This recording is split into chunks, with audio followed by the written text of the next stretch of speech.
Start. Hi guys, good morning, नमस्ते, सत श्री अकाल। आज मैं आपको बताने वाला कंप्यूटर से रिलेटेड क्या कभी कल इनकेस क्या होता है कि कंप्यूटर में लाइन नहीं आती, तो आज मैं इसका सॉल्यूशन लेके आया हूँ। इसके पहले आप हमारे चैनल को सब्सक्राइब कर देना, जीके इंटीरियर, और नीचे अगर आपको इससे कोई क्वेरीज रहे तो आप कमेंट करना, हम इसका रिप्लाई करेंगे। तो गाइस, कभी कल इसमें लाइन नहीं आता, तो इस लाइन अगर कभी कल आता है, कभी कल ऑटोमेटिक बंद हो जाता है कंप्यूटर, तो आज हम इससे रिलेटेड कुछ देखेंगे। अगर ऐसा कोई प्रॉब्लम है तो मोस्टली क्या होता है कि पावर सप्लाई में प्रॉब्लम रहता है, तो आज हम अपडेट करना सीखेंगे, पावर सप्लाई कैसे अपडेट करते हैं, और फिर पावर सप्लाई अपडेट करेंगे तो ऑटोमेटिक इसमें लाइन आ जाएगा।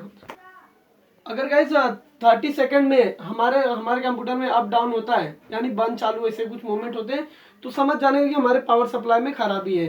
तो अभी हम अपडेट करना सीखेंगे, हमारे भाई साहब अभी आपको सिखाएंगे। तो गाइस, जैसा देख रहे हैं आप, जिन्होंने बोला कि अगर हमारा पीसी ऑन नहीं होता है तो फिर पावर सप्लाई का प्रॉब्लम हो सकता है। अगर हमारा पीसी अब 4-5 बार अगर अप डाउन होता है 30 सेकंड में या 40 सेकंड या 1 मिनट में, या फिर स्टार्टिंग मोड से अप डाउन होता है 3-4 बार, तो समझिए गाइस हमारा पावर सप्लाई खराब है। तो गाइस 3-4 बार के ज़्यादा गाइस आप लाइन ना दें, नहीं तो आपका गाइस बोर्ड उड़ सकता है। तो सब गाइस आपको सर्विस सेंटर में जाने की जरूरत नहीं, सिंपली गाइस आप पावर सप्लाई लेके आइए। पावर सप्लाई एक्सचेंज कैसे करते गाइस अभी बताने वाले हैं। वो एक्सचेंज करने के बाद गाइस आपका 110% गाइस आपका पीसी रन करने लगेगा। हमारा स्क्रू ड्राइवर, अब गाइस हम सिंपली ये 4 नट दिया रहता है पावर सप्लाई के पीछे, देखिए गाइस ऐसा। अब गाइस इसको मैं रिन्यू कर लेते हैं। तो गाइस जैसा देख रहे हो, इसको रिन्यू कर लिए, और बाकी भी गाइस हमने रिन्यू कर लिया। तो गाइस इधर का पूरा ये पावर सप्लाई के कनेक्टर है गाइस, हम उसको खोल के ऐसा रिन्यू गाइस कर लेंगे। ये हो गया गाइस, और ये हो गया गाइस अपना हार्ड डिस्क का केबल। इस सब पावर सप्लाई में गाइस जितना भी अटैचमेंट है उस सब को गाइस हम, ये साइड का है गाइस, ये इसको बोलते हैं गाइस जो टीवी में एलईडी देता है, पिक्चर देता है, वो इसकी मदद से देता है गाइस। तो ये सबको गाइस रिन्यू करके, ये गाइस थोड़ा सा टर्न करके ये पावर सप्लाई गाइस सिंपली हम लोग खींच लेंगे गाइस। तो गाइस ये हमारा पावर सप्लाई निकल गया। अब गाइस इसकी ये हटा के गाइस, अब हम जो नया वाला पावर सप्लाई है, जैसा ये लगा था गाइस वैसा सेम टू सेम हम इसको बैठा देंगे। हाँ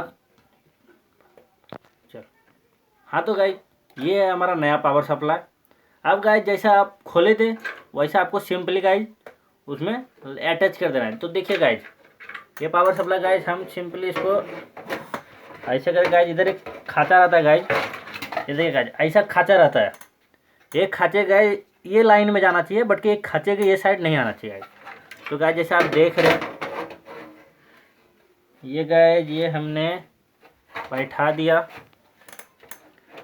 बैठाने के बाद गाइस, अब गाइस पहले हम इसका नट टाइट कर लेंगे गाइस। ये हमारा 4 नट है गाइस, ये पहला लगा दिए। और आपके पास गाइस अगर मशीन स्क्रू ड्राइवर है उससे कर सकते हैं, अगर आपके पास नॉर्मली स्क्रू ड्राइवर है आप उससे कर देते। स्क्रू ड्राइवर है तो गाइस अगर आपको ये ख़रीदना है गाइस तो इसका लेंगे डिस्क्रिप्शन बॉक्स में, तो वहाँ से आप जाके परचेज कर सकते हैं। तो गाइस ये हम टाइट कर लेंगे। तो गाइस टाइट करने के बाद गाइस, अब ये जो हमारा केबल है गाइस, ये केबल गाइस सिंपली इसको, ये जो उंगली है गाइस इसको अंदर डालेंगे बोर्ड के अंदर, और फिर एक केबल को हम प्रेस करके टाइट कर देंगे गाइस। प्रेस करके टाइट करने के बाद गाइस पावर सप्लाई का ये जो पार्ट होता है गाइस, ये आपका अगर ऐसा हार्ड डिस्क में लगता है तो ये लगाइए। हमारा तो साटा हार्ड डिस्क है तो ये साटा पार्ट इसमें लगेगा। तो गाइस ये जो इस साइड का ये खांचे में जाएगा और ये बीच में रहेगा गाइस। तो गाइस सिंपली हम इसको इधर अटैच कर देंगे गाइस। अटैच करने के बाद ये जो है अपना पार्ट है गाइस, ये है हमारा जो एलईडी रहता है गाइस, वो यहाँ रहता है, कभी फैन के पास में रहेगा गाइस। तो इसको यहाँ पे हम लोग सिंपली अटैचमेंट करके अब ये हम लाइन देंगे तो गाइस ये हमारा पीसी चालू हो जाएगा। तो गाइस धन्यवाद गाइस, हमारे चैनल को सब्सक्राइब कर दें। आप हमारे भाई साहब बताएंगे। जैसा कि आपने अभी देखा पूरा प्रोसीजर। अगर आपको ये वीडियो अच्छी लगे तो डिस्क्रिप्शन में हम कांटेक्ट नंबर भी दे देंगे, अगर आपको कांटेक्ट करना है तो हमारे भाई साहब से आप मिल सकते हैं। Thank you. डिस्क्रिप्शन